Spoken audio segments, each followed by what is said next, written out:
Hello and welcome to the Full Force Weekly, proudly brought to you by Battle Action Force, the Treasury Editions. I am your host, Christopher McLeod AKA Diagnostic 80. In this episode, I bring you all the news from the past week in the world of G.I. Joe. So what is it, me?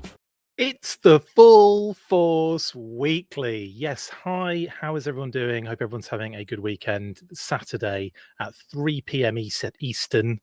Hope everyone's having a great weekend so far. It's been an interesting week. Again, lots of stuff to get into, actually. And I like last minute stuff too. Like not last minute, like stuff that went in today. As Lenny starts posting inputs like a fiend. So yeah, we've got some good stuff to chat about today. Hope everyone's having a good one. Hello to everyone in the chat already. Red Wolf says producers must be putting the final touches to Chris's makeup. He looks like a kraken without it. I look like a kraken with it. And yes, just one more, just to reiterate, the weekly is moved, of course, to 3 p.m. Eastern on a Saturday. And hopefully we'll be able to return to that old school time so that Pat can join in the future. But at the moment, availability is an issue. So because of that, for those that weren't aware, we go live at 3 p.m. on a Saturday. Last week, it was the NYCC recap scenario, so there wasn't a weekly as such. I just did a video like every single frigging day, it felt like. Slacker indeed, RKW, thank you very much. In any case, I hope you're all doing well. Let's get into the news. We'll start with an absolute cack-ton of comics news.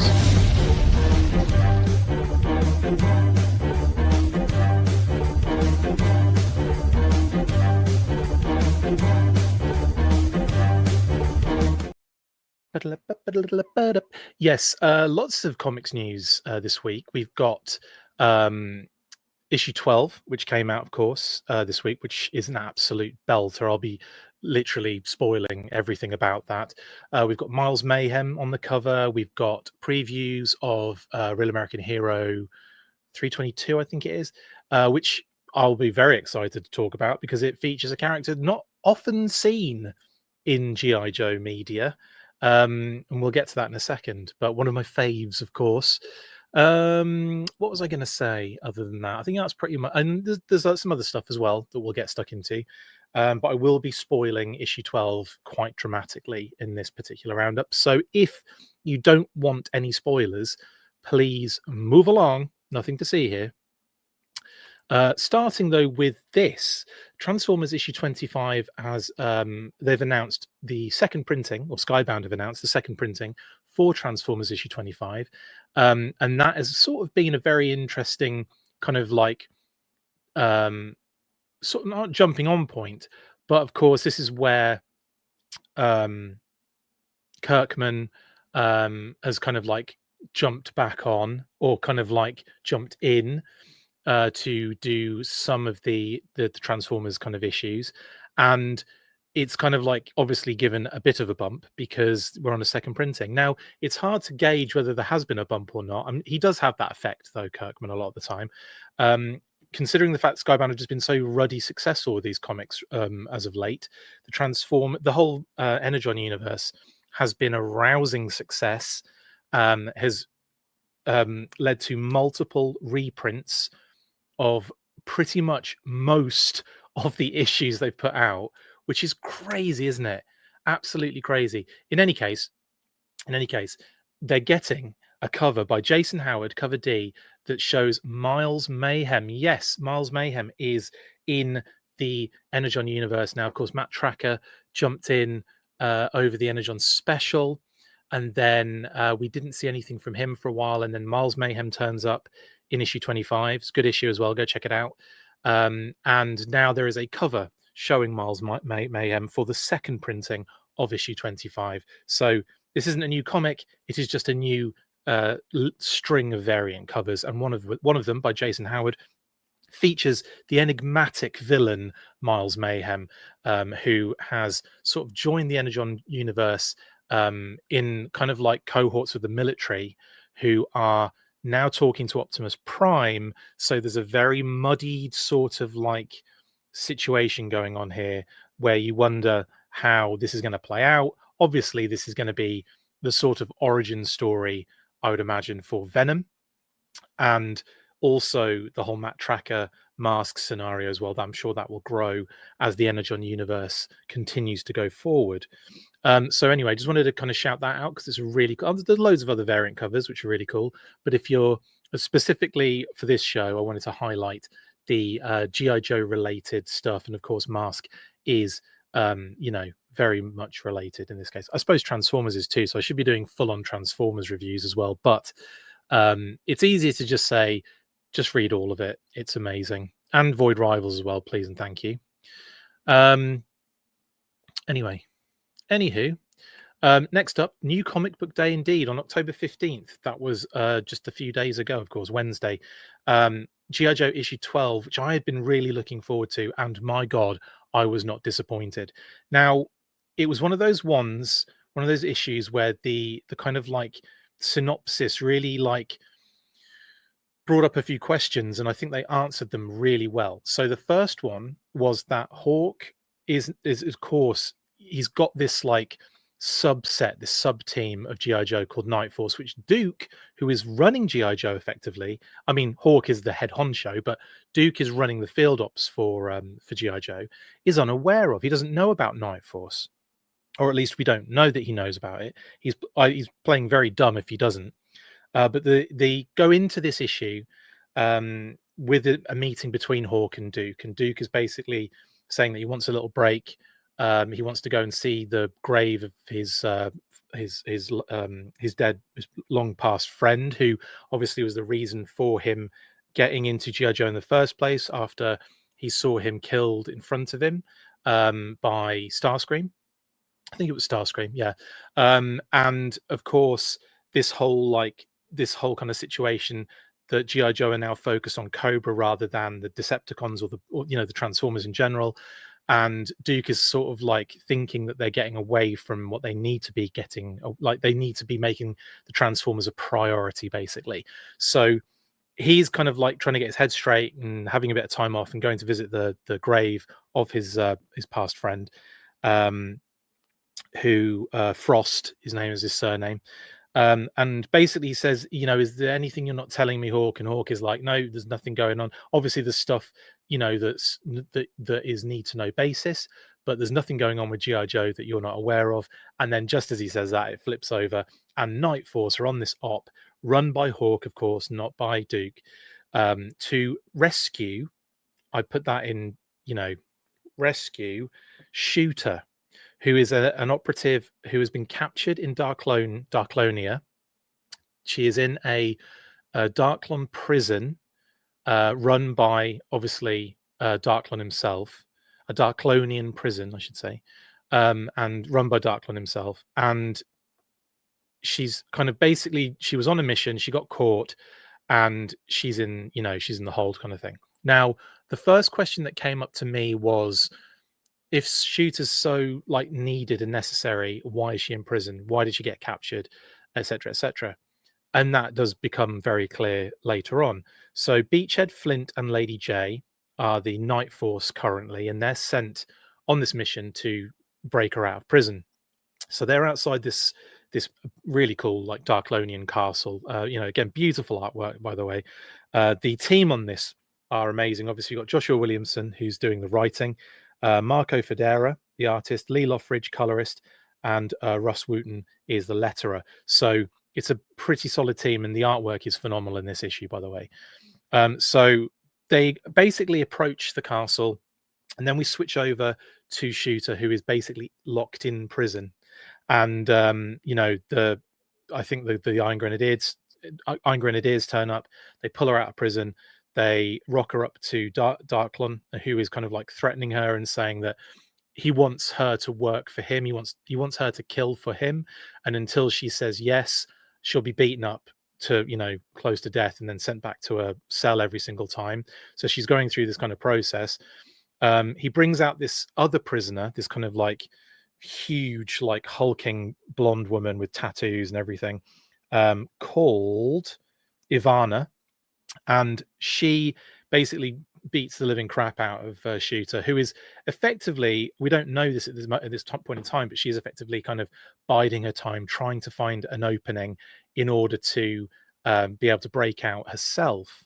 Now, again, there's other levels to this which we don't find out till a bit later, but she ends up, after getting her head kicked in by Ivana in front of everyone and refusing Darklon for the, I don't know, umpteenth time, is about to be sent back to her, to getting sent back to her cell and thrown in.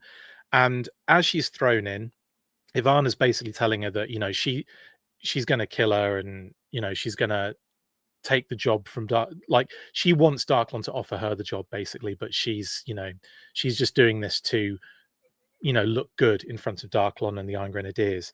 So they lock the door and everything, and Ivana walks off, and Shooter kind of like comes to, and she's like, pulls out like a little thing that she stole in that the whole situation while she was getting her head kicked in, and uses his like little blade to unlock the door and trying to make her own escape. Now, she actually, it turns out, as Beachhead comes out of the shadows and kind of grabs Shooter, they tussle a bit, and then she realizes it's Beachhead, and they're like, what are you doing here? And he's like, I'm here to break you out. And she's like, I'm on a mission. And it turns out that she was caught on purpose. She's been going through this, trying to find that little window of opportunity to sort of make that not just break out, but effectively assassinate somebody in the prison and get out. Now, at the beginning, it's assumed that it's Darklon that she's after, because he even says it in at the beginning when he's talking to her, when he's kind of torturing her, not really torturing her, but like threatening her, I should say. And yeah, so it basically turns out that she was on a mission to take someone out in this prison, and that they didn't need to come and break her out. She, you know, she had it under control. In any case, they get out of there, but someone's like sparks the alarm because they see her kind of escaping. They also, like, the Iron Grenadiers start trying to shoot at Beachhead and Shooter as they're running across the snow away from the castle. And as they're shooting at them, she's kind of saying, well, you could have, you know, brought some help. And he says, I have got some. And that's where Lady J and Flint show up in the Jeep, which looks a little bit like Hound, but it's not, obviously, because Hound is busy elsewhere. And they also got her gear out as well while Beachhead was kind of rescuing her. And as they're getting in the truck, she's explaining to them the mission that she was on. As she's putting her rifle together and they're driving the opposite direction, she starts to get the rifle up because she's still got a job to do. And it turns out it was Ivana who she was supposed to be taking out. And as they're driving away, she's kind of like lining up again, like they're quite a distance away from the castle now, as Ivana's running up to the kind of window of the cell. And Lady J says, well, that's an impossible shot. And Shooter says, for you, and basically takes the shot, takes out Ivana, turns to them and says, mission accomplished. And Flint and Beachhead are both looking at her with their eyes wide open, like, oh, wow. So what I love about this particular storyline with Shooter is just how much depth they've given her as a character already. So there's other things in there. She's an Olympic gold medalist in terms of shooting, like actual, you know, like sharpshooting. She is a sniper. She obviously has like a lot of kills under her belt, but she can't talk about it. So there's this whole thing about, you know, a bit of a lonely situation. And then you see kind of like snippets or flashbacks of her with her father, who was also a gold medalist as well in the Olympics. And so it's just, I don't know, it's just really, really cool. So yeah, I don't know. I was really impressed with that whole kind of little arc with Shoot. I was really happy with the kind of way it went. I had a feeling there would be these kind of, I would say, tropes along the way. The whole, I'm on a mission, I got arrested on and I got, you know, imprisoned on purpose, and I'm kind of working this mission still. Like, that is a trope that's been, you know, we've seen time and time again. I think it was in Reacher in a couple of seasons ago as well. So it's like, it's something that is revisited so often, but it's just really nice in this very short kind of like span of pages that you really get an idea as to who Shooter is, the kind of like, you know, operative she is, operator, I should say, smooth operator, I will say, and just how like resilient she is, and badass. Honestly, it really, gives us another awesome sort of bit of character development. So love it, really love it. It's not the end of the story though, and we do get a really cool sort of like lead in one to the Dreadnought War, but just prior to that, we get a little bit of kind of like back and forth between Cobra Commander and Destro. They're at Cobra headquarters, and Cobra Commander is like working on a subject that you can't see initially, and Destro's saying, what's going on here, like, and Cobra Commander saying, well, where did you find this guy? And he's like, oh, he was like under the catacombs of France. And straight away you look at Paris, and straight away your mind I went straight to Major Blood, and I'm like, oh, what's going on here? Like, he's doing some sort of work on him. I did say ages ago that when I read the issue where Major Blood got his other eye stabbed by the Baroness, that he was blind now in both eyes. I bet they would do something like, I bet Cobra Commander would do some sort of Cobra La situation going on. But no, he actually gets bionic eyes. So if you look at the classified figure, he's got that sort of like silver eyepiece with the red like line through it. Well, now he's got two of those on his face. And he's got an ever so obviously a different design, which we can't like see like what like completely clearly. There's one good shot of him like getting up off the kind of like sort of like, what do you call it, like surgical bed sort of thing, putting the helmet on, so you can kind of see he's got this kind of this blue pipe running through his right arm, which obviously is also sort of like, bionic. And he's got these kind of like blue sort of power things running, like you can kind of see kind of like through all the vents and stuff on his gear. So he's probably powered by energon now. But anyway, his eyes, like now he sees in like, all the different ways, like infrared and all that jazz. And in any case, this is sort of like a, I kind of did think that doing Major Blood like that was a little bit dirty, and that we'd probably see him again. I didn't think we'd see him so soon, actually. So I'm kind of happy about this, because it's like, one, I feel like I got that right, but two, it came around a lot quicker. So I'm like, sweet. So Major Blood is back in the game, and now he works for Cobra. He was a mercenary before. He was doing his own thing before. Now he's definitely with Cobra Commander and Cobra. And as Destro leaves that situation, he's talking to Mercer. Mercer's telling him we've got a problem, yada, yada, yada. And he's basically telling him that the Joes have a transformer in Hound, because that's Mercer and the Vipers tackled with Hound, Clutch, and Risk in a previous issue. So with that all happening, they're having a conversation. They're walking and talking like it's the West Wing, and they're basically saying, like, you kind of getting pally with Cobra Commander, and Destro says, well, we kind of need to. And then Mercer explains that Ripper is in fear of Cobra Commander, and that's why he stays around, and like the troops kind of listen to him, and they want to stay, and kind of they're in fear of leaving Cobra. And that's when they come to the conclusion that, well, maybe they should point their enemies in the direction of Cobra Commander instead, being the Dreadnoks, who Ripper's kind of been saying, some of his friends were killed, like some of his crew.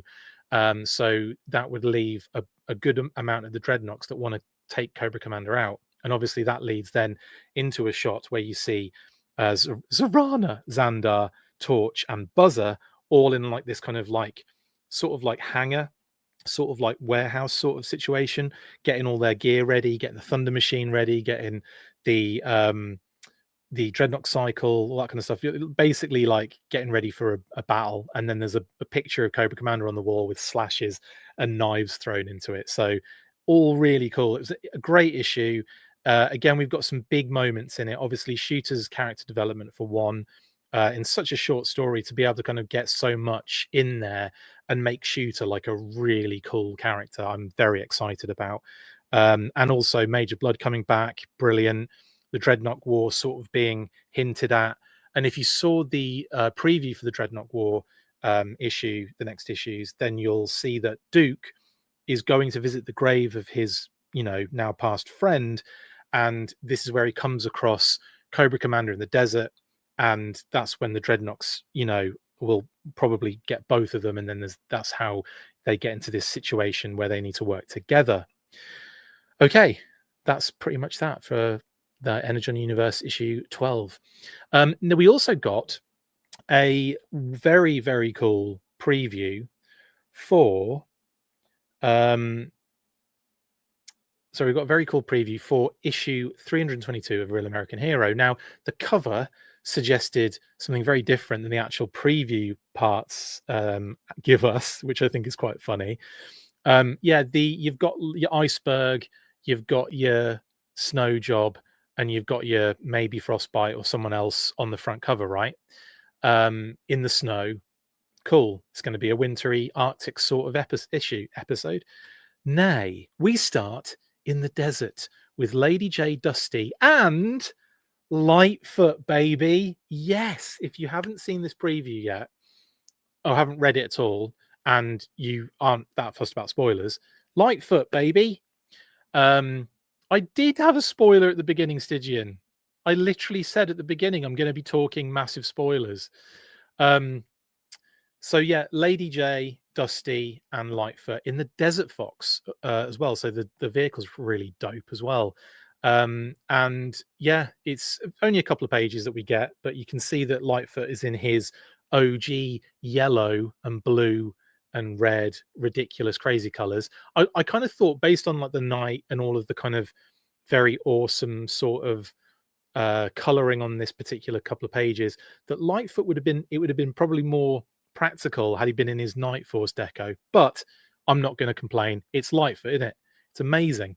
Last time I think we saw Lightfoot was back in a Real American Hero during a revanche fight in the sewer, and I think Lightfoot was in the sewer with Spearhead and Max, I want to say, and they were basically kind of fighting revanche underground in the sewers.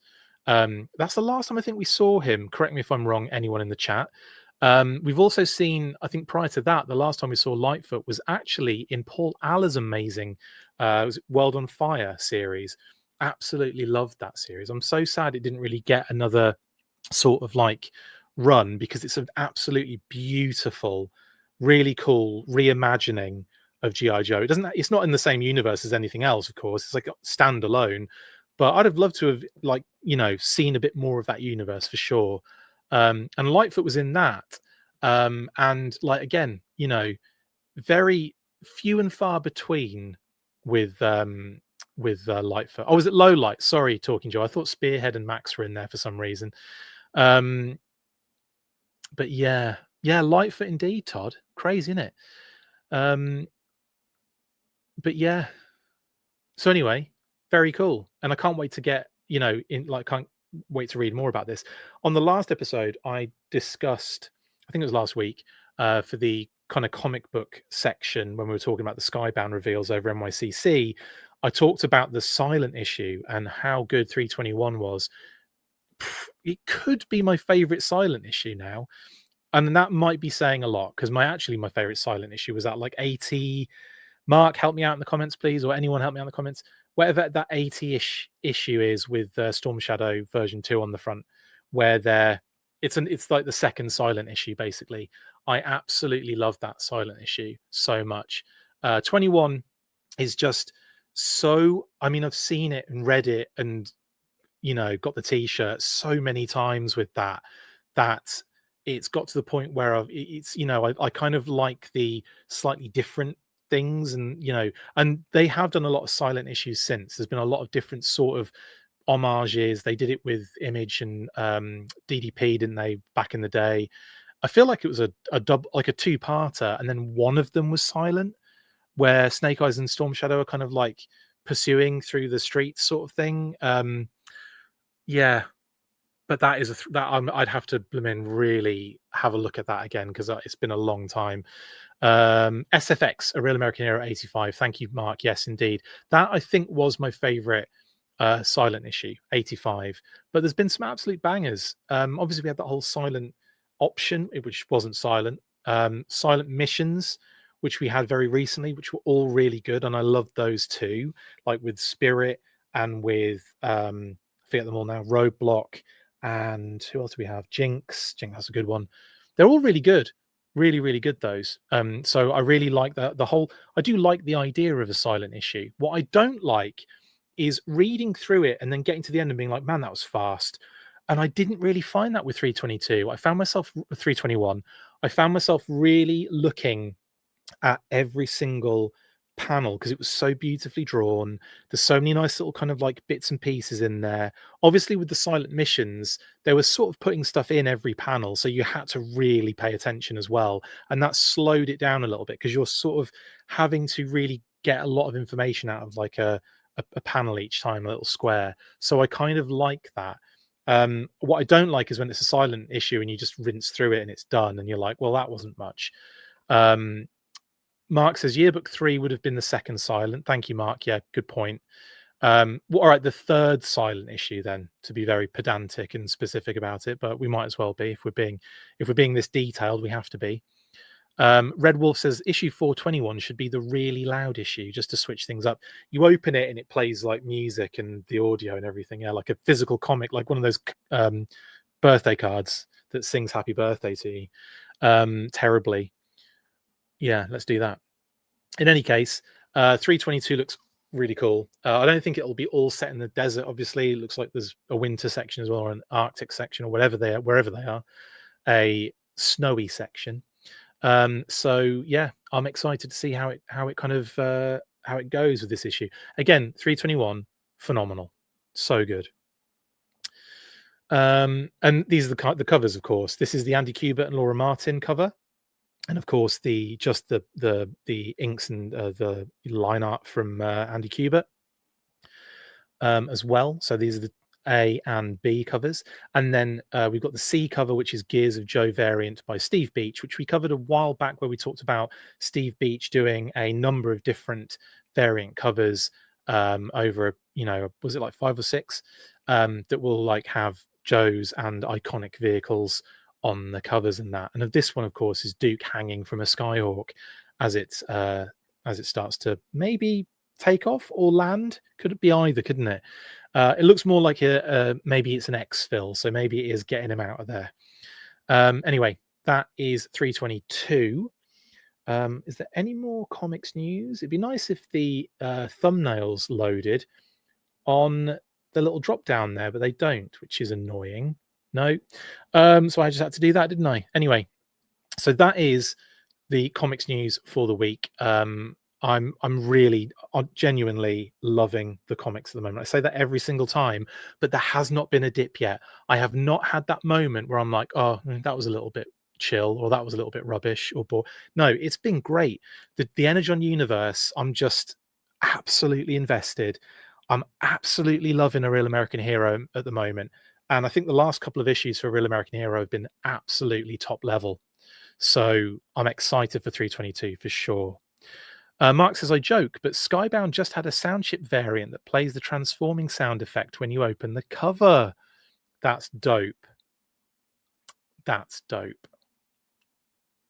They know what they're doing, don't they? They know what they're doing. End of story. Right then, next up, we are talking a little bit, we're switching out of comics and we're getting into a bit of M.A.S.K news, even though we kind of just talked about Mars Mayhem earlier.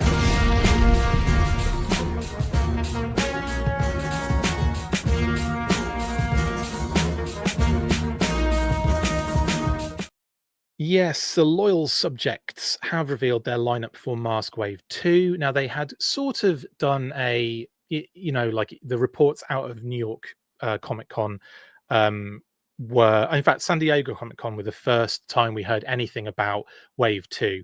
And that was Hurricane and Jackhammer, which have got different names, by the way. Well, some of them have got different names. I can't remember which ones now. I will look at it as I get there. Now, like I said, what's going on here? Sorry, my phone just was like, no, I'm going to turn off. Every time you try and open me, I'm going to go black screen again. I don't know what's going on with things at the moment. Everything's just not working, and I don't understand why. And I've just realized I forgot to add another thing into the thing. So that's brilliant. Anyway, I'll work that out as I get through this episode. I'll figure out a way to try and add this. Oh my goodness me. How do I get so all over the place so often? Right, so M.A.S.K.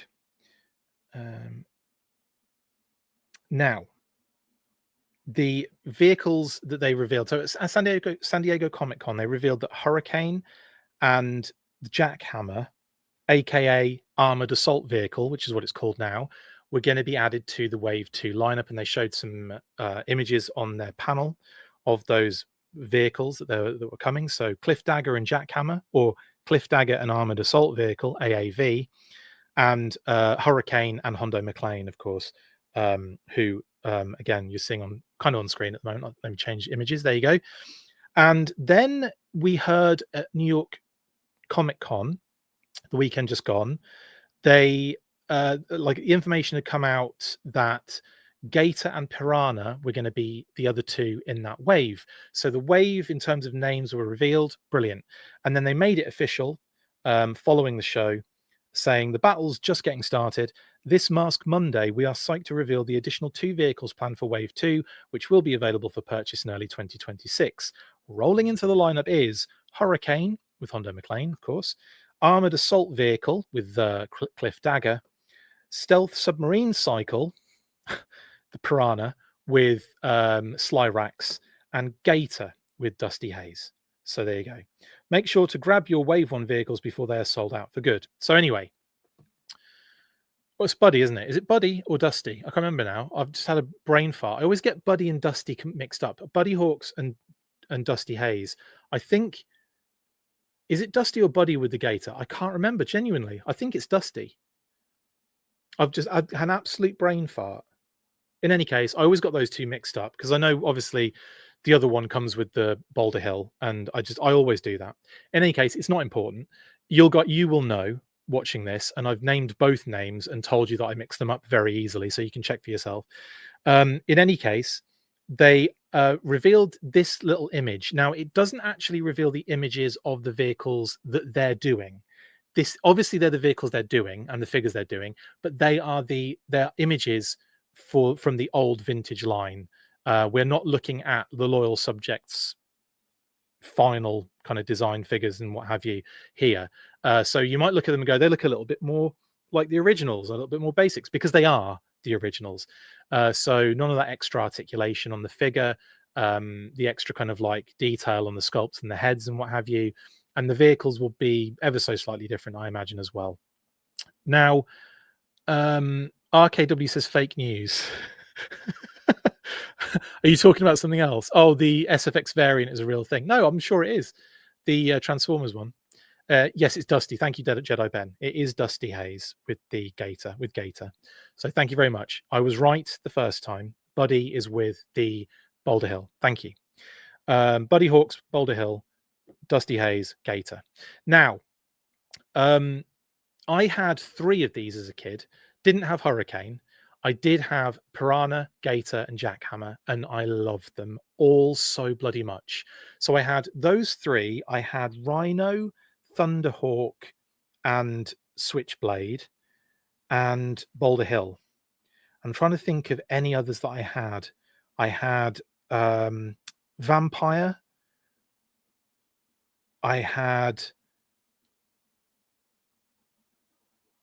I always forget the name of the kind of F1 car with Julio Lopez. I remember Julio Lopez's name. I can never remember the vehicle.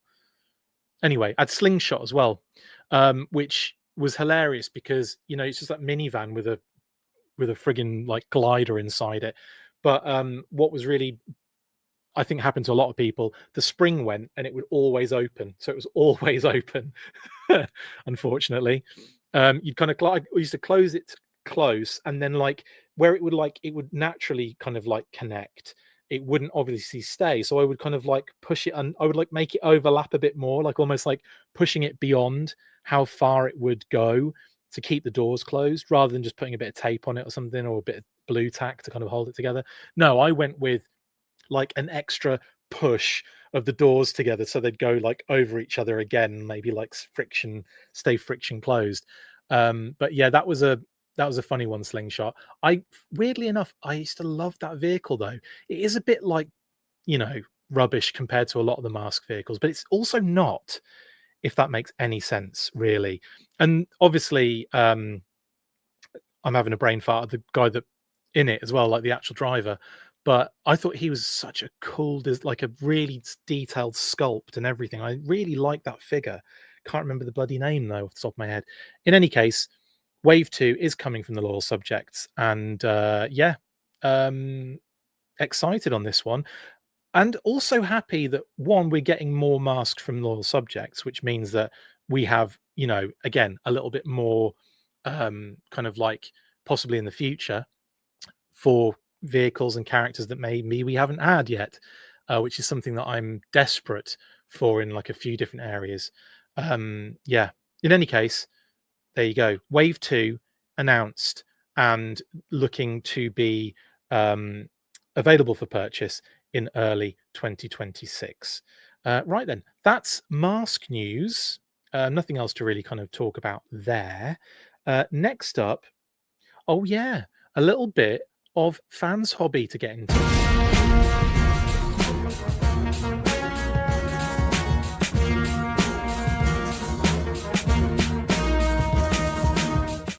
And thank you, Red Wolf. Yes, it's Ace Riker who was the vehicle operator, I'd say, because you can both pilot and drive Slingshot, can't you? So yeah, that is Ace Riker, and I loved him. I thought it was great. Honestly, I thought it was awesome. PBJ Street Gang says modern M.A.S.K is way too expensive. Everything is now PBJ. Like the prices have just skyrocketed everywhere now, you know, for many reasons. Goosey says, I always wanted the Outlaw as a kid. If they ever do that one, I'm probably in for that. Otherwise, just not enough money space. Yeah, Outlaw's a banger. I didn't have that one as a kid. I have like a full collection of boxed and carded kind of figures and toys now. I say carded because we had, you know, the European exclusive kind of like you know, sets, and we had the multi kind of like figure packs and stuff like that. So I've got like a full boxed kind of collection now, and a couple of variants too, like where some of them would have like just the box, but then they would re-release it with like the little sort of flap for hanging on shell pegs and what have you. So yeah, I have a couple of different variants, but for the most part, a complete collection of boxed M.A.S.K. So like that was one of those things when I got into collecting, back into collecting, I should say, many moons ago, and it was it was, I mean, it wasn't cheap, but it wasn't like it is now. It was accessible, and you could get it, and it was fairly, you know, decently easily available to get a lot of the boxed M.A.S.K stuff. And yeah, I managed to do so, and you know, it was only a couple of conventions and pretty much had it all. So yeah, I've got an amazing picture outside my mum and dad's, like in their like little what do you call it, patio, because they had this beautiful like ivy wall in the background on a table. It's really picturesque. It's like perfect, and I've got the whole box collection on this table. Took a picture of it. It's phenomenal, and I'll find it randomly and then lose it again. It's one of those images that's on like an old, you know, like an old hard drive somewhere down the line. Anyway, in any case, I'll need to find that and post it one of these days again, just so it's like fresh. Anyway, the VE04 New Eagle. Last week we kind of talked about this. There was a few images, like kind of sneak peek kind of reveals and what have you from Fans Hobby about this new redecoed Air Eagle. This one's called the New Eagle, or NU Eagle. And it is in that sort of like, I think we kind of looked at a couple of versions of Skyhawks from that sort of collectors club era going into like kind of modern times, where we had like the Steel Brigade Skyhawks, and we had Skyhawks with this sort of like deco on it, very similar, sort of like kind of going in that direction, aren't they? Sort of like an Arctic Skyhawk, which I think is kind of fun. So anyway, they're doing this in lots of decos, of course. We've had the beautiful was it Air Tiger? Beautiful thing that is, my goodness. And then this one, loads of new images for it, so I thought we could just skim through them just to give you guys a good idea of what we're looking at here. Now, we should ask this, who is in, I did a little burp there, excuse me, who is in on Fans Hobby kind of like vehicles? Because I have to say they do a pretty amazing job from what I've seen. Like, and obviously I know there's an IP issue here, let's face it. But in terms of like, you know, making some, I mean, they've done some really cool vehicles. This one's probably one of the best. But then again, their striker, their ATAC, ATAC, the kind of Ore Striker, you know, version, is phenomenal looking. Really cool. White says I have multiple Air Eagles or equals. I like that. Matt says the Air Eagle is about perfect. It looks cool, doesn't it? Like in general, it looks really nice, and I like the extra things they did to kind of like maybe avoid like legal issues, like the extra pieces they had to include to take it a little further away from the kind of original design. Although I don't really feel like, one, it does enough to take it away from the original design, and two, does it actually legally is it allowed, or have they had more? It's hard to say, isn't it? We don't know the ins and outs of this one, legally speaking. I would expect though that that they're doing this a little cheekily as well. Like, even though they've made changes, I don't necessarily expect them to have, not had more C&Ds, if you know what I mean. Stygian says fans hobby pivoting to Joe is smart. Jello Ben says they look great. Generation Joe says I'm waiting on the Fang and Ore. Yeah, the Fang, of course. Yeah, I mean, the Fang's an interesting one because obviously they trying to utilize a bit of the tooling with the Skyhawk, so it throws off the proportions a little bit. But they have done quite a few things to that Fang in the development that's kind of made it look cooler, like lengthening the tail a little bit so it's not as stumpy. And yeah, it kind of looks really good, I think, personally. I don't think it necessarily needs the cockpit on the Fang, but it's a nice addition as well to it. Anyway, back to the Skyhawk, or the Air Eagle, or the new Eagle, I should say, sorry.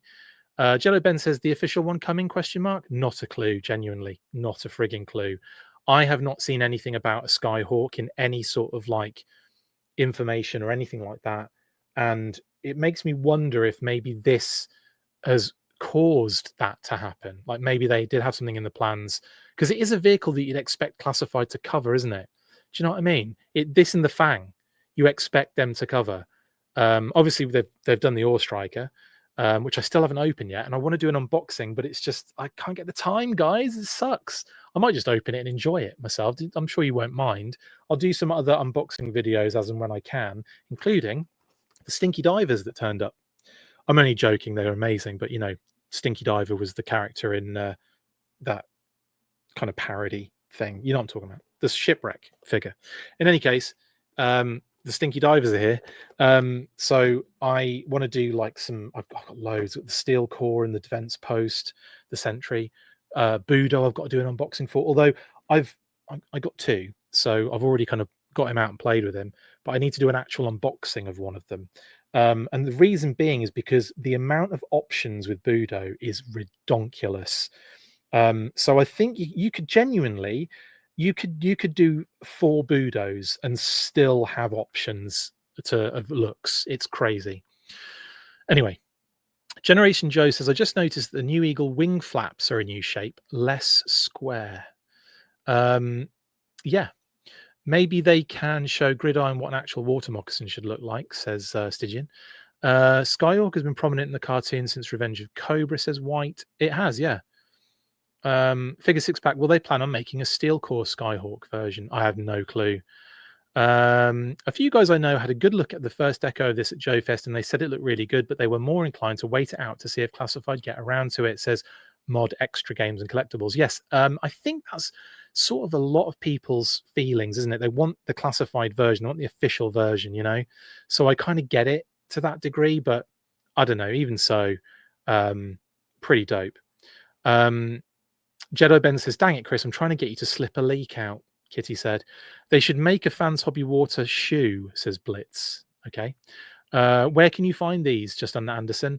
Well, Chosen Prime seem to be doing, if you go search Chosen Prime on socials and Facebook and what have you, and just in general, and find their website, you'll be able to order them usually from there, I believe.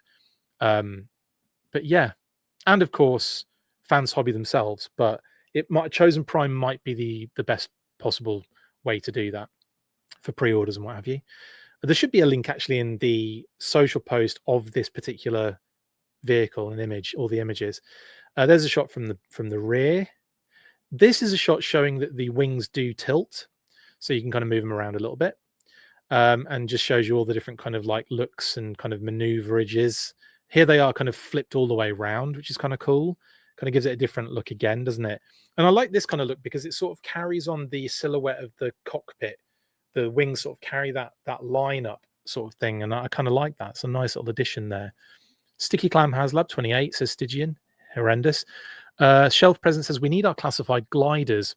Lol, I went through so many of those foam gliders as a kid. Oh, I used to love those foam ones. Toy Dojo gets you the best price in the US for fans hobby stuff, says Matthew Matson. Thank you, Matt. That's a good shout.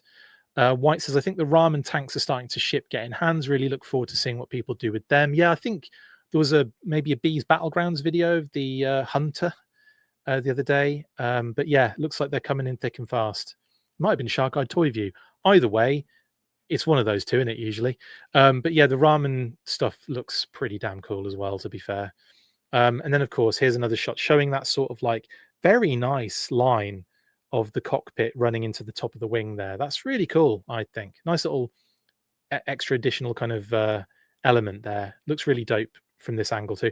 This sort of looks like, this is with the wings the way they are here, sort of looks like a attack mode almost. And then when you flip them the other way or sideways, it kind of looks like a landing mode. So I kind of, yeah, I like these a lot. I like these a lot. The Arctic camo, that Arctic camo looks awesome, says Just Under. Yeah, I kind of agree. It's a nice camo look. Very simple as well. Simple sort of camo design, but very effective. Very classic too. It looks like a little dog. Can anyone see the little dog? Like with its mouth open and its little tail wagging and its ears, and it's about to eat maybe like a sausage or or whatever. It's happy about something. I love that. That looks like a dog. Can anyone see that I'm looking at on the side of the wing at the bottom in the middle? That bit of camo looks like a little doggy with a long tail and a big open happy mouth with its ears. Does anyone see that? I see it. So now you can't unsee it. Bunny ears to the side, says Figure Six Pack. Yes, indeed. SVF and G says I can't. RKW says, what you smoking, Chris? Can no one see the little doggy? I see him, says Diana. Woof woof, says Figure Six Pack. I see the little doggy. I'm going to take a close up of that and prove it to you guys next time I'm on. It's just a little dark grey splodge. Looks like a little dog. It's a Jack Russell, says Blitz. Brilliant. Here's a shot of the interior, the seating area, the canopy. Don't eat it. Jamie Lynn sees it. Sean sees it. Thank you, guys. I appreciate that. And of course, the heads-up display, which we can actually see lit up as well. So these are the lights on the exterior, red, green, either side, and then kind of like regular lights front and back.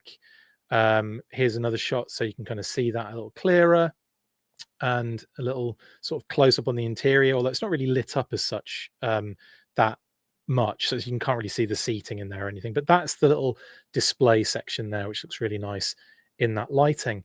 And I think, again, why do the thumbnails disappear on me? There we go. Done it again, haven't I? The thumbnails disappear on me for some reason. They don't load, and it's really annoying, so I can't see what's next. Anyway, okay, that's, third world problems, streaming problems. Okay, I'll move on. But that is the New Eagle. So there we go. And at least by going forward and seeing what's next, I can see what's next. And that is Super 7 we're talking, guys. So let's get into it.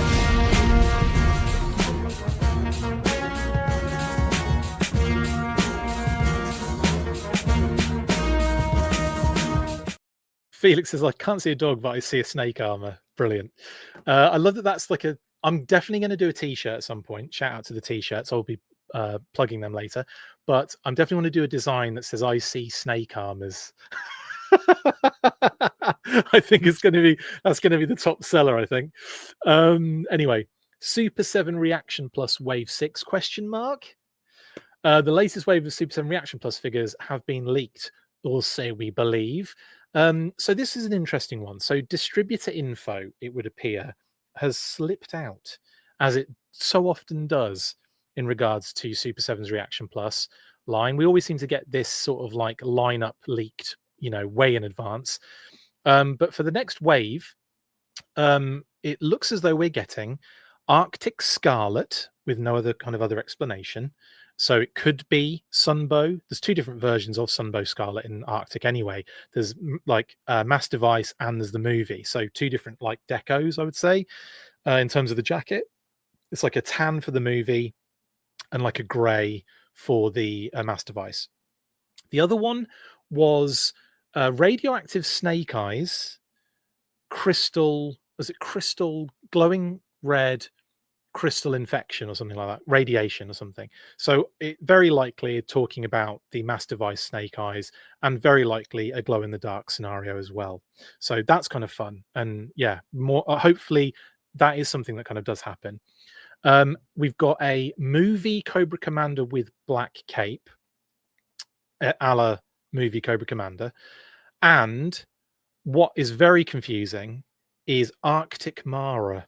So I think that's a typo, and I think it should just be Mara, because the Arctic things looks like it might be like a carryover from like copy and paste from some of the other Arctic listings, if that makes sense. So I would suggest that maybe Mara is just Mara from the Sunbow Memories of Mara cartoon. And that's sort of what we're looking at for the main four figures, it would appear. Now, it could be that there's another, obviously, there's usually another figure that shows up at Target as a Target exclusive without any sort of like preamble, and we just get it and it's there. Shows up in store usually and is usually an exclusive. So maybe one of these could be that. I mean, Snake Eyes as a glow in the dark situation could make for an interesting exclusive, and therefore we could maybe have another figure that hasn't got out there yet.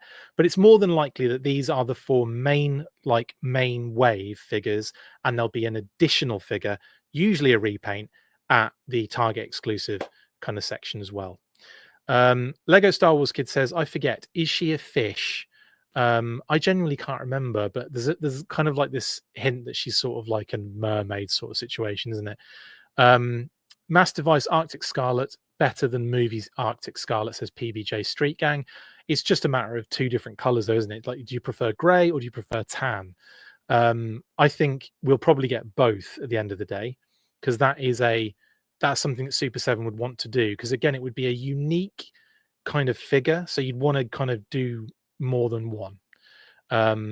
Yeah, standard Mara exclusive, said SV F&G, one Arctic, and then in the main railway. But I don't understand the Arctic. I think that isn't, I do think it's a typo, and we'll probably see close to the time. This is Snake. Yeah, a lot of people have mentioned already we're talking like Reaction Plus Wave 6, we're talking 4 Snake Eyes and 5 Cobra Commanders. Now, one thing I will say to that is that Brian has said that in the past, that they have to be sort of like pragmatic with this. And even though and again, they have a lot of track record of putting out waves of absolute deep cuts and no real like main characters in the wave. And clearly their information coming back is they aren't selling as well.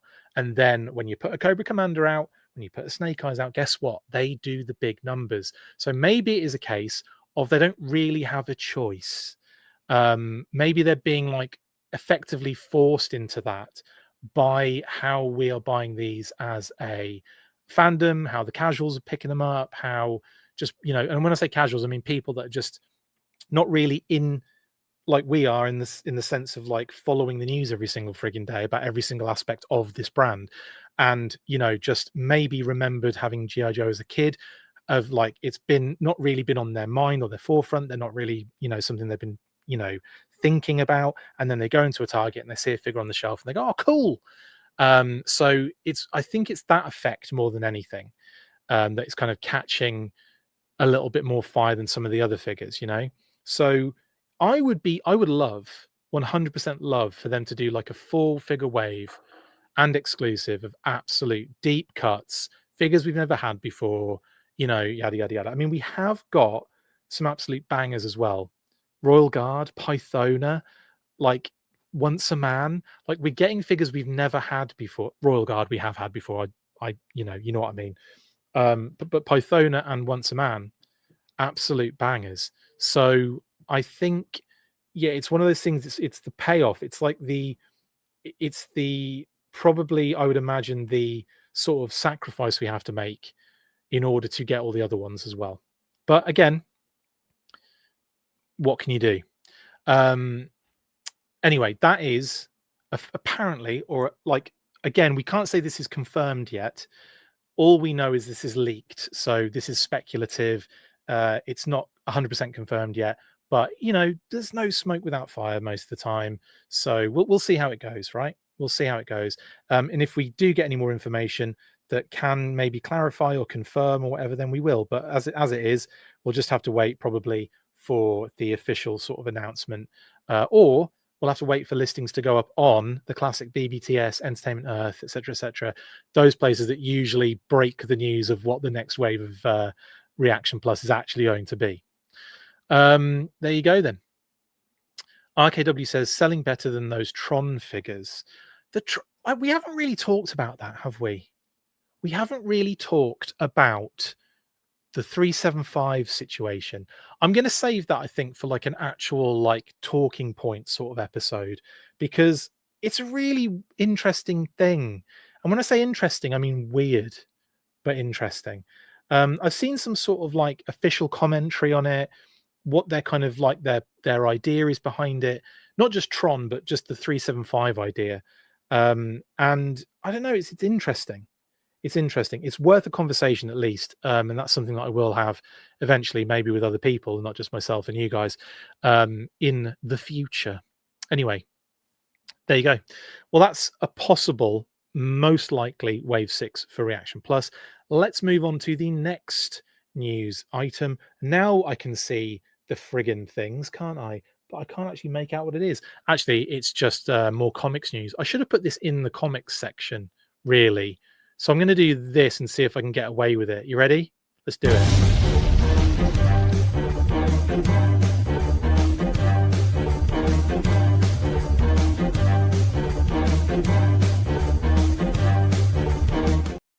And I changed graphics as well. Yeah, Compendium Volume 3. Why didn't I put this in the comics section, Christopher? Why is it news burst related? I don't know. I just obviously wasn't paying attention this week properly, was I? I'm all over the place. At least I could pivot and at least get a graphic change and the music right, eh? That's the important thing. Yes, the A Real American Hero Paperback Compendium Volume 3 has gone up for pre-order this last week. Here's the cover for it, showing off, of course, Wild Bill, Mutton Junkyard, Cover Girl, the person they don't know who it is with the beret, and Doc. And of course, for Cobra, we've got Firefly, Saw Viper, Crocmaster, and Iron Grenadiers Destro there, and a bunch of other heads in the background. Very cool. Love this cover. And it's, I think, available for pre-order on Target's website. And the listing is up on Amazon, but I don't know where it is. Now, this is the paperback version of the compendium, which obviously Skybound have already done the kind of fancy Kickstarter for. This is just, you know, that third compendium, basically, for the OG A Real American Hero series, I believe. Right? This isn't the continuation, right, guys? He says, not actually 100% sure and having to check again. I believe this is the... Yeah, this is the compendium, isn't it? From like, as in the Kickstarter they did for the OG Marvel series, I want to say. Yeah, I think it is. I'm just going to say it's because that's what I genuinely thought it was. Yeah, it is. Now, anyway, that's that, and it should have been in the comics section, and it wasn't. So now I can quickly move out into this again. Or can he? Can he switch it as fast in the background as he did before? He's going to try.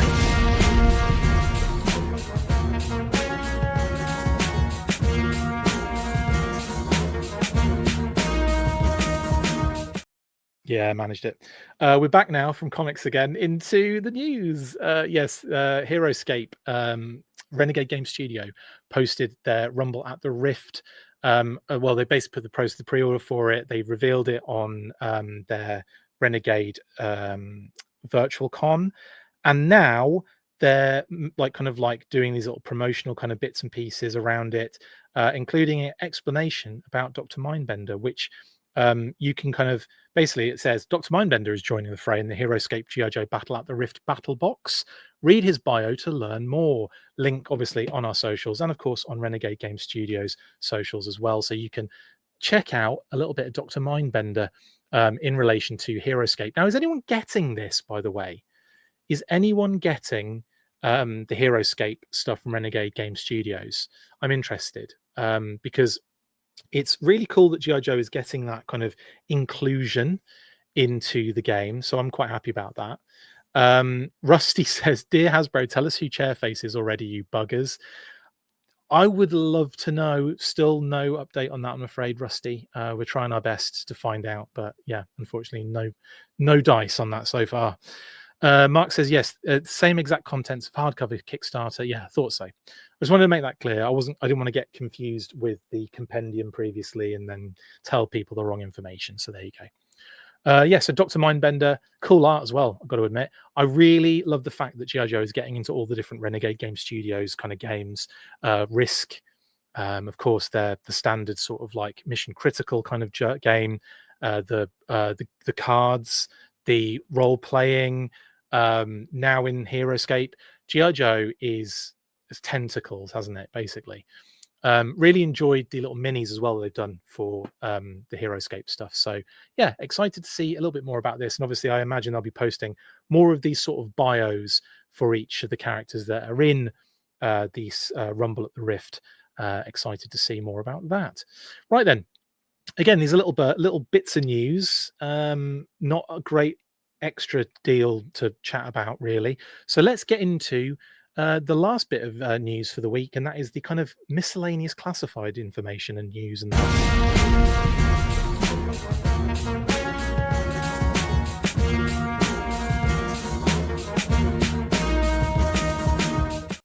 yeah, so classified miscellaneous. Now we've got inputs, we've got Ghost Viper overloads, we've got latest pre-orders dropping, all sorts of stuff to talk about on this one. First, but certainly not least, is the inputs that Lenny's been posting for the Joe classified figures. Obviously, Pythona got a little bit of a shout out this week. She's already kind of showing up everywhere. There's another one there. Look, I need to open. That's my one that I'm opening. So really excited that she not only was available, but readily available if you're a Premium Pulse member, and looks to be readily available for non-Premium Pulse members come November the 3rd. So she doesn't look like she's going to be difficult to get hold of, which is great because a lot of people wanted this one. And I don't think there's going to be that sort of like, concern that as an exclusive she's going to be hard to get. She was anything but, honestly. And the fact I managed to get one beforehand shows that has been like a much easier situation, in regards to exclusives. Anyway, a gem that size answers all my problems, says Figure Six Pack, and not your questions then. Pythona arrives Monday, fingers crossed, says Felix.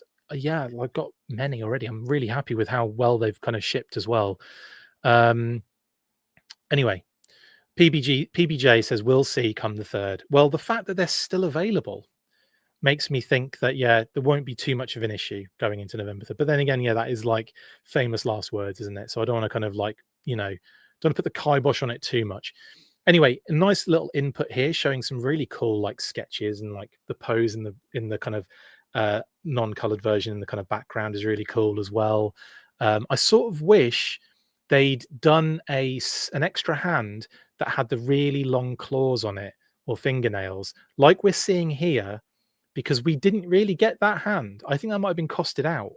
We did get obviously the one with the dripping goo on it. We got the kind of almost like kind of like weapons holding sort of C grips. We got the fists, but we didn't get like, and we got that kind of like that, not mutated one, but the one with the kind of like kind of gas kind of steam coming off it.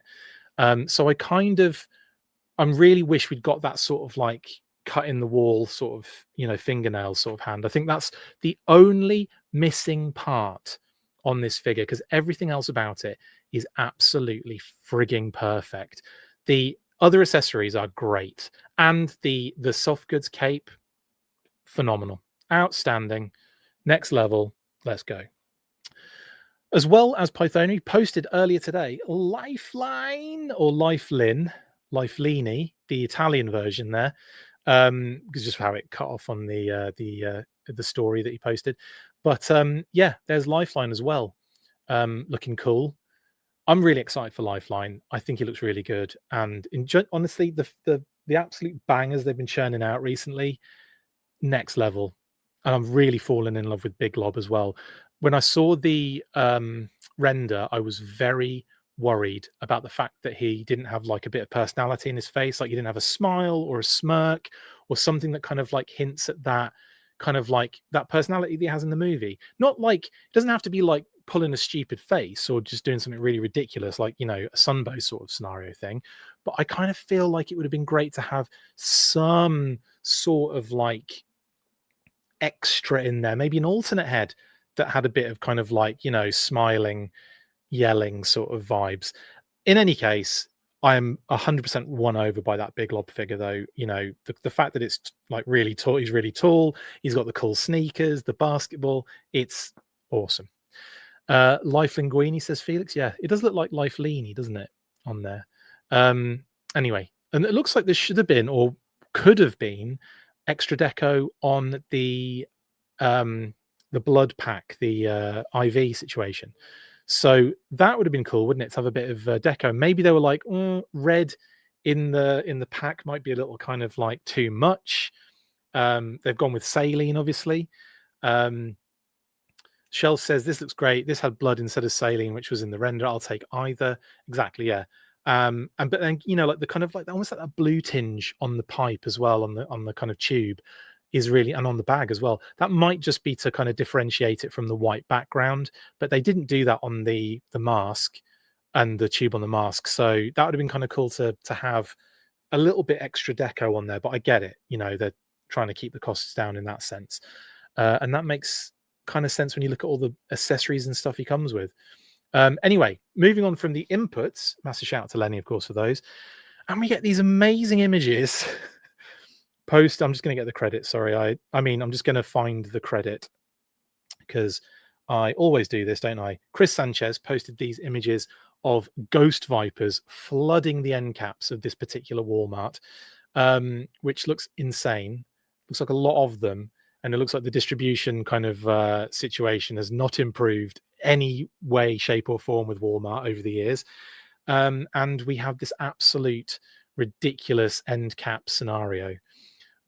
While I'm talking to you guys, I'm also going to try multitasking because I realized that I didn't put a certain thing in the weekly, in this particular weekly's, what do you call it?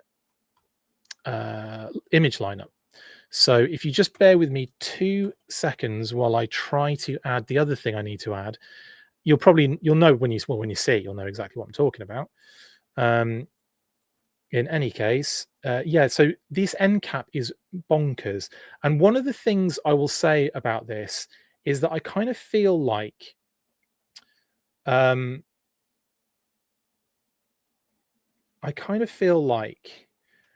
they did, who was it? Yeah, that someone said in the comments that they think this is probably more likely a situation whereby this isn't necessarily like a standard Walmart, but could be just one of those things where they've accidentally put all of the distribution product on the shelves. I'm not sure the ins and outs of that particular situation, to be fair, but I don't really know how that operates. So it's hard. It's hard for me to really kind of like say yes or no on that one. Does anyone else have an idea as to what that could be? Holy Ghost Vipers. I mean, it is Halloween, says Shelf Presence. That's a hilarious thing to say. I like it. but does it make you think, oh, probably we could be in a situation where we are looking at a distribution issue again, or is this like another situation? For some reason, I cannot do the thing I'm trying to do and talk to you guys at the same time. Multitasking is not my forte, I will say. But in any case, what do you guys think is, and also like, it's also one of those things, it bugs the crap out of me too, when you see this stuff and you think, well, why are they canceling so many sodding orders? Because that's one of the things where you're like, that shouldn't be a problem. Like, that should not be happening. If they're canceling orders, then that should 100% not be happening. Because it's just a matter of, they've got all the stock, but what's the deal? Jello said, didn't someone say this was a con overstock in New York? They just dumped it at the local Walmart after the con. I don't know, actually. That's an interesting outcome if that is the case. Thing is, you hear all these different things and you're not really sure what is actually legitimate. You don't really know what is actually for real. You just, you hear all these comments and you're kind of going, well, that makes the most sense, or, that seems to be the most viable sort of option. And it's hard to kind of like, unless someone is there and knows the whole situation. Shell says, yeah, that's a whole district's worth of merch. It looks like they got all the stores in one area sent to one location, but with modern receiving process, it doesn't happen very often anymore. In any case, it's bonkers, isn't it? Hopefully it's a good thing, and it puts us in a position where we're able to get one of these figures, because I definitely want one or two of those bad boys. Then we have these images courtesy of Darren Marshall. Thank you, Darren. Showing the kind of layout of his local Walmart, or a Walmart that he was frequenting. Had some cool stuff in it. Obviously, you've got the Stingers in there, which was a surprise to see, wasn't it? Like all those weeks ago. And the Sergeant Slaughter crossover as well, the Transformers collaborative, and whoop whoop, that's the sound of the police. ESU showing up on the old shelf there as well for $34.99. So definitely, if you want one of those, that's the place to get them. But yeah, the other problem is for me is none of the Walmarts near me have any of these amazing displays, so kind of sucks really. Anyway, the other thing I needed to do was add the while I'm messing about and in the background, I need to throw in the image that we need to look at very soon. Sorry about that. Always happens, doesn't it? Anyway, moving on from that, we also have shout out to a Shark-Eyed Toy View and more in-hand images of the Grim Viper. So this is an absolute beauty. I think this is one of those figures that gets even better the more I see it. And I'm not just being biased, because, of course, like, I absolutely adore the fact that we got to reveal this officially on the channel, which is still mental to me. Like, that still doesn't quite compute properly in my brain, to be fair. But yeah, really happy that we got to kind of reveal that particular figure render. And every image I see of this figure since, it just gets better and better, and I think it looks amazing. So there's a couple of shots there of him holding the obviously ridiculous machine gun, a couple of shots there with the other accessories, and a shot here of the close-up of the face and that amazing eye deco, which is like little card back explosions, which is amazing. Lego Star Wars Kid says, sorry, Chris, Grim Viper hurts my eyes. Hey, it's totally fine.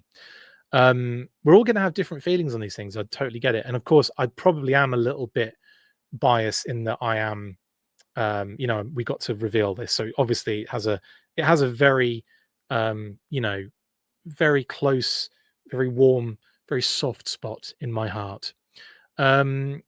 IG Bat and Grim Viper, congrats FF, says Stanley. Yeah.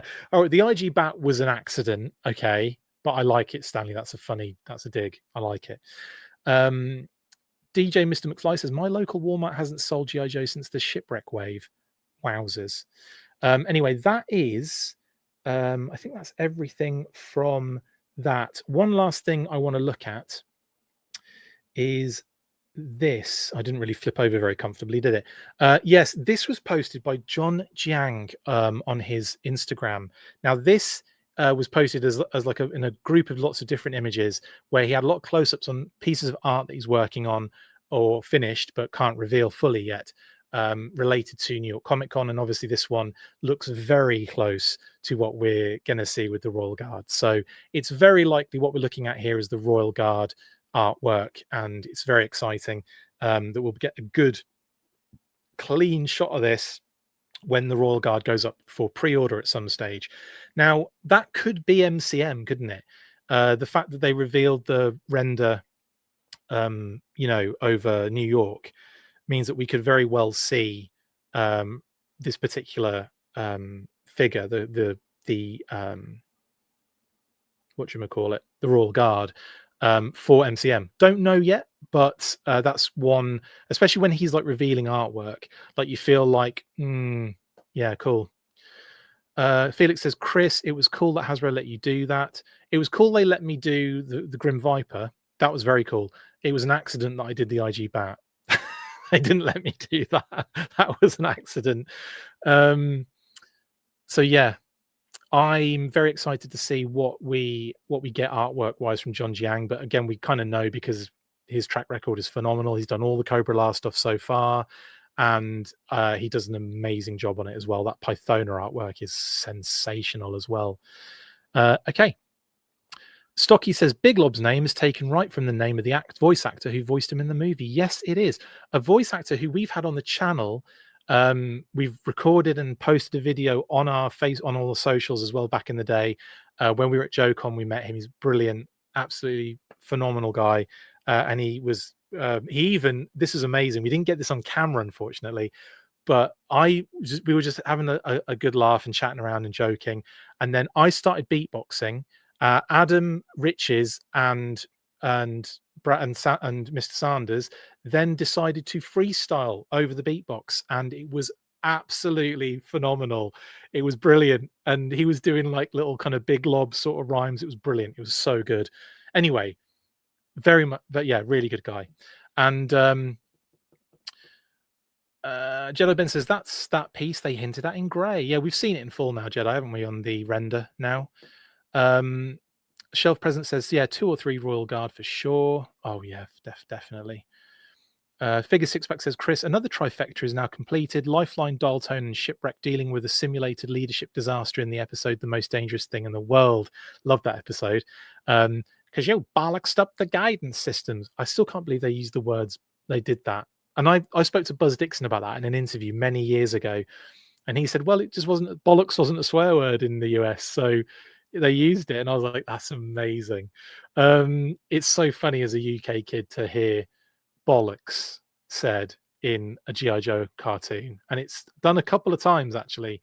There's a couple of bollocks in there. Anyway, that's your Royal Guard. Not there yet. Sorry, I've got to go back to the other. There we go. And of course, the pre-orders dropped, didn't they? Now, I'm not going to go into a great deal about this because we've already talked about in loads of detail about Hit and Run, Mole Rat version 2, stage 2, I should say, Big Lob, Night Viper, and Lifeline. But they all went up for pre-order. I don't think there's been any issues with those. And they're all mainline and should be fairly simple to get hold of if you want them. And they might all be available still on Pulse, actually. I'm not sure. Did any sell out? Maybe Night Viper. I don't know. I haven't actually seen and didn't notice. So if they have done, great. But if not, then still great. Anyway, that is everything for kind of classified. MCM Comic Con in London is happening on the 25th. So expect more reveals, probably more pre-orders, maybe the Royal Guard. I'm just going out on a limb on that one, maybe. But it's just a guess at this stage. But Lenny and Emily will be there, so expect some kind of panel. There is a panel, they talk about it, so I'm excited for that one. Night Viper is the only sellout so far, says Rancid. Thank you, Rancid Dragon. Yeah, so that's cool. Leak listings, no changes. The Arctic Assault Hiss is on there, but you knew that already. Chairface, still not a clue. And Ralph T was that inactive listing from a long time ago, so I'm leaving it on there for posterity. In any case, Chairface is the only head scratcher there at the moment. And for 2026, obviously Lifeline, Night Viper, Hit and Run, Big Lob, and Mole Rat Stage 2 are all now pre-ordered and green and off the old, list, as it were. We've got Iceberg for later 5-figure waves down the line. We've got Cobra La Royal Guard, like I said, is that kind of early deluxe, the first deluxe of 2026. So it's likely that we'll see that at the end. Like I said, likely we'll see that as a pre-order at some point towards the end of this year. So that makes sense that it could be MCM. And of course, Taurus and Red Dog 2-pack, which we haven't really seen anything of since they were name dropped by Emily ages ago. The HasLab Snowcat obviously is Gleep and is already ordered, and green as well. And the female Crimson Guard, Crazy Legs and Zap have all been name only revealed, and they are the first retro figures in hand of 2026. There you go. That's pretty much everything, and hopefully we'll better unlock some more come the 25th of October. Let's hope. Fingers crossed. The name only reveals, the official ones are Iceberg, Crazy Legs, Zap, Taurus and Red Dog, and of course the female Crimson Guard, as we know. And these are the only digital renders we have currently at the moment: the Arctic Assault Hiss and the Cobra La Royal Guard. Let's see how things go later in the year. And we do know that the Arctic Assault Hiss is going to be a kind of winter pre-order, they say. So we'll have to wait for what? November? I don't know. We'll have to see, won't we? Hey, Chris, UK. We'll talk about that in a second, Red Wolf. Sorry, I will talk about that in a second.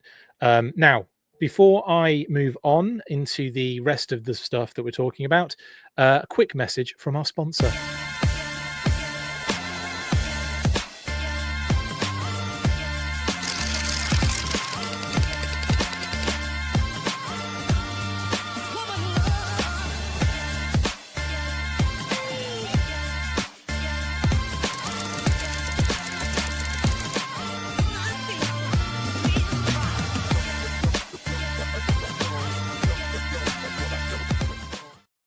Yes, the Battle Action Force Deluxe Treasury Editions are available at totaltoybooks.com if you're in the UK and Europe, and if you're in the US, of course, skeletron.com. Go get them. They're amazing, beautiful pieces of work.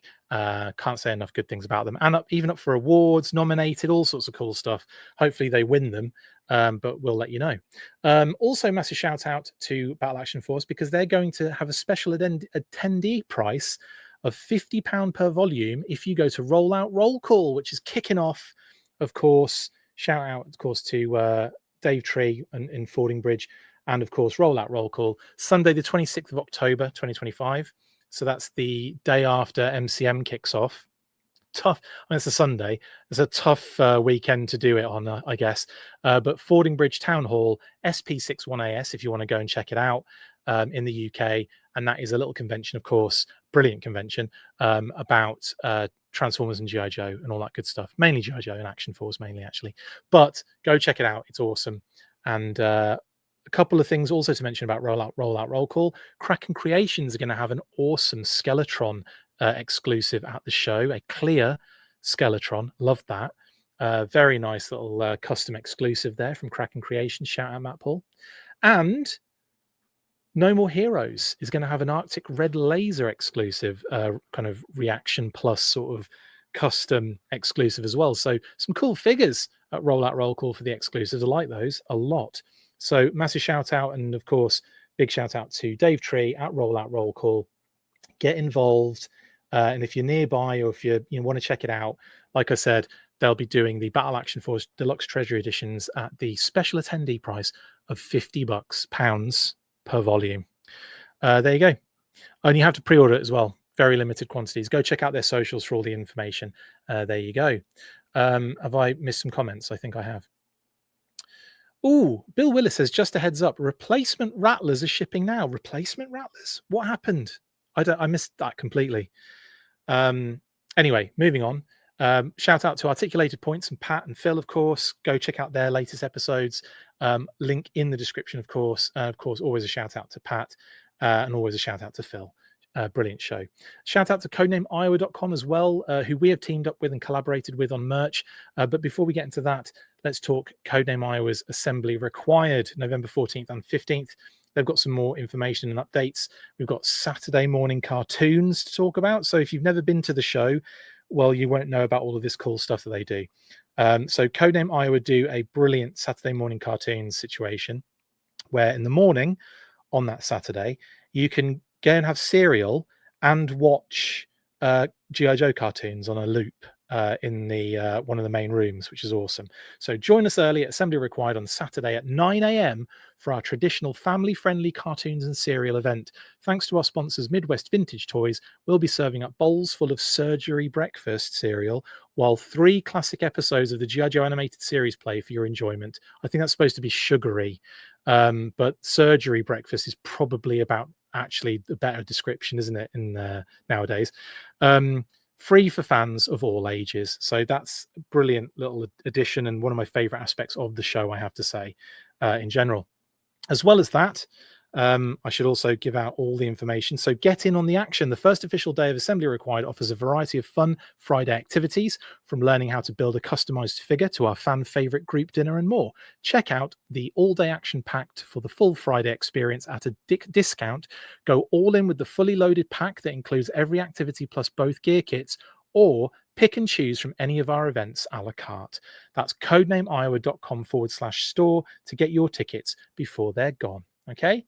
And this was one of the last things they posted. So this is like a little bit of a cheeky kind of like lead up to the show. So obviously we had a lot of what do you call it?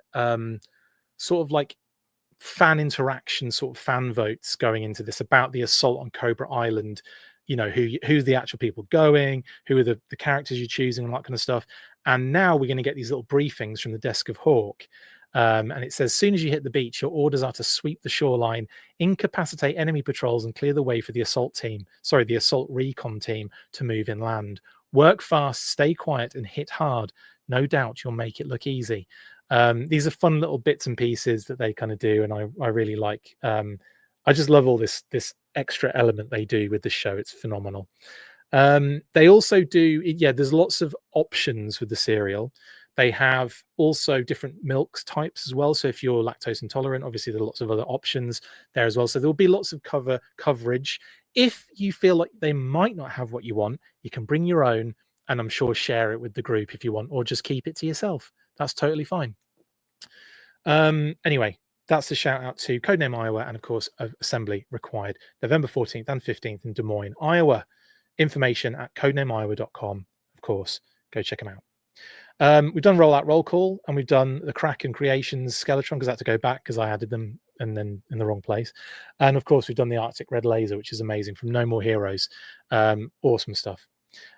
Also, shout out to Skeletron for their amazing RoboSkull Mark IIs. Skeletron.com right now. And they posted this beautiful image of the 6-inch Wolf Trooper, I guess.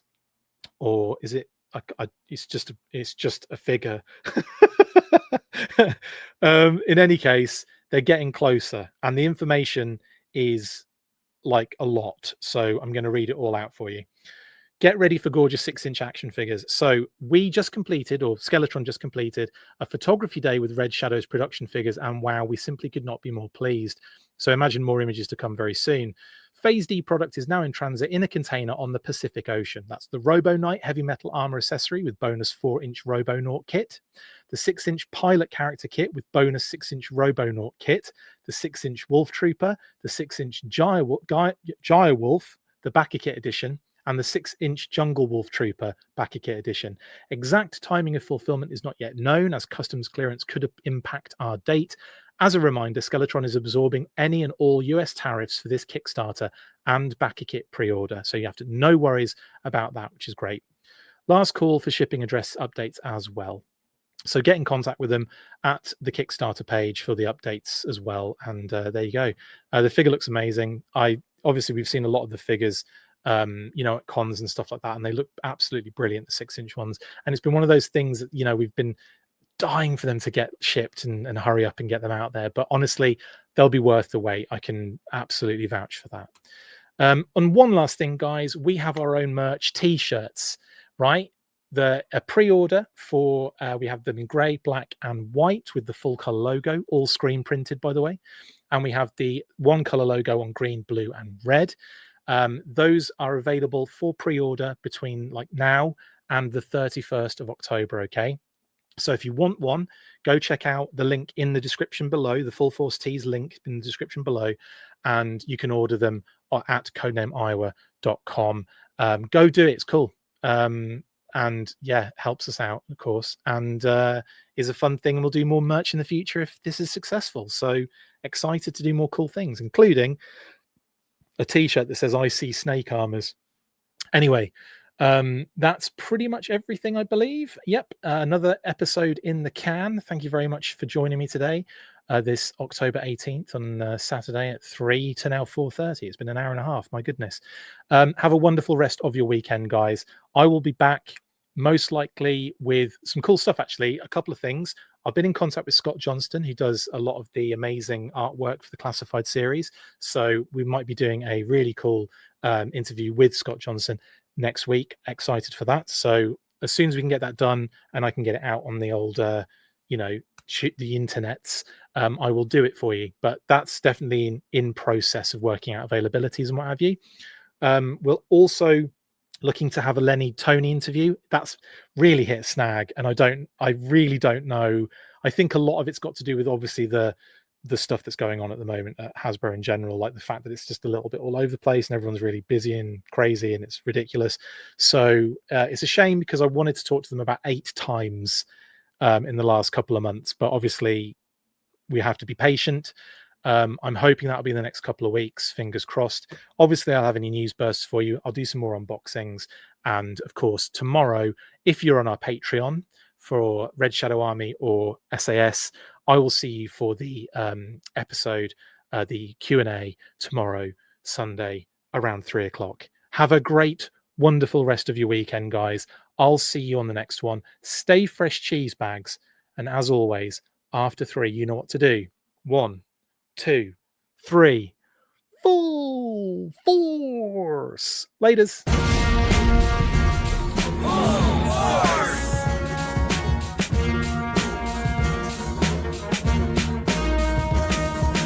Make sure you get involved with the discussion by liking, sharing and commenting on these videos. And as always, you can keep up with the show after listening by following on all of our social platforms, links in the description. And if you would like to contact the show, you can message us on any of those platforms with feedback or questions. We also have a Patreon page, so if you want to show your support for the show, see your name up in lights on these videos, or enjoy exclusive bonus content, then check out patreon.com/The Full Force Podcast, or click the link on any of the posts this podcast appears in. Full force.